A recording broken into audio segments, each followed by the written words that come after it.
নমস্কার বন্ধুরা, সবাই কেমন আছেন?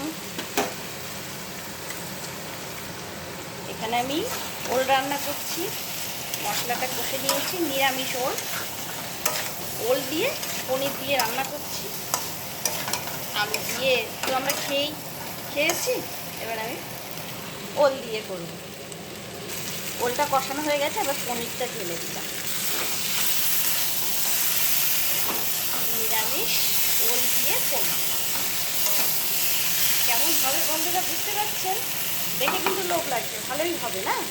এবার আমি জল দিয়ে দিলাম, ঝোল দিয়ে দিয়েছি। এবার ঝোলটা ফুটে উঠুক। পনির দিয়ে ওল দিয়ে সবজি তো আমার হয়ে গেছে বন্ধুরা। কমেন্টে অবশ্যই জানাবেন কেমন হয়েছে নিরামিষ সবজিটা। ওল দিয়ে